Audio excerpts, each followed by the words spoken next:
શ્રીમદ ભગવદ્ ગીતાના 11મા અધ્યાયમાં આપણે જાણીએ છીએ કે ભગવાને અર્જુનને વિરાટ સ્વરૂપનું દર્શન આપ્યું.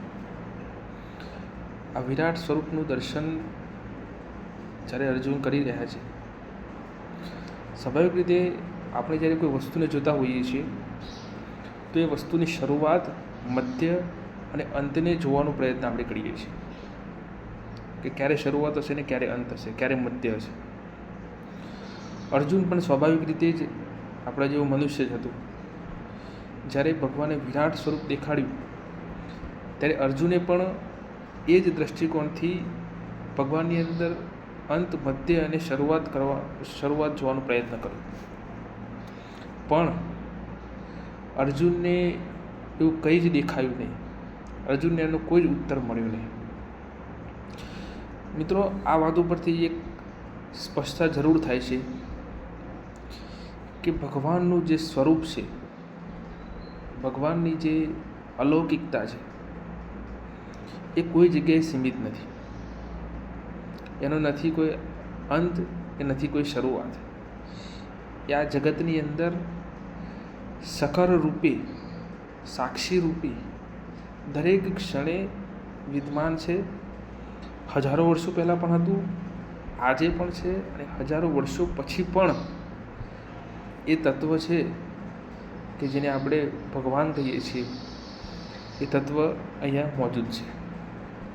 અને એટલા માટે અર્જુનને કહેવું પડ્યું કે નાંત ન મધ્ય ન પુનસ્તવાદી, એટલે કે ભગવાન આપણા સ્વરૂપનો નથી કોઈ શરૂઆત, નથી કોઈ મધ્ય કે નથી કોઈ અંત.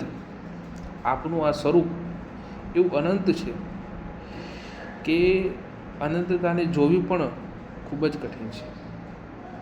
અને દોસ્તો, આપણને ખ્યાલ છે કે ભગવાને પોતાના રૂપને જોવા માટે અર્જુનને દિવ્ય દૃષ્ટિ આપેલી. તેમ છતાં એ દિવ્ય દૃષ્ટિ પ્રાપ્ત કર્યા પછી પણ અર્જુને ભગવાનના એ અલૌકિક રૂપને આસાનીથી જોઈ શકતો નથી. આ જ પરથી પ્રતીત થાય છે કે એ અનંતતા કોઈ એક જગ્યાએ સીમિત નથી, કોઈ એક બંધનમાં બંધાયેલી નથી, કોઈ પ્રત્યે આસક્ત નથી. એ અનંત છે. અને એટલે ભગવાને પણ એવું કીધું કે હું દરેક જીવની અંદર વસેલો છું, દરેક જીવની અંદર હું વાસ કરું છું. તો એનો મતલબ કે આપણી જીવની અંદર, આપણી આત્માની અંદર જે કંઈ તત્વ રહેલું છે એ પણ અનંત જ છે. કારણ કે અનંતતા ભગવાને હજારો વર્ષો પહેલાં અર્જુન આગળ સાબિત કરી છે.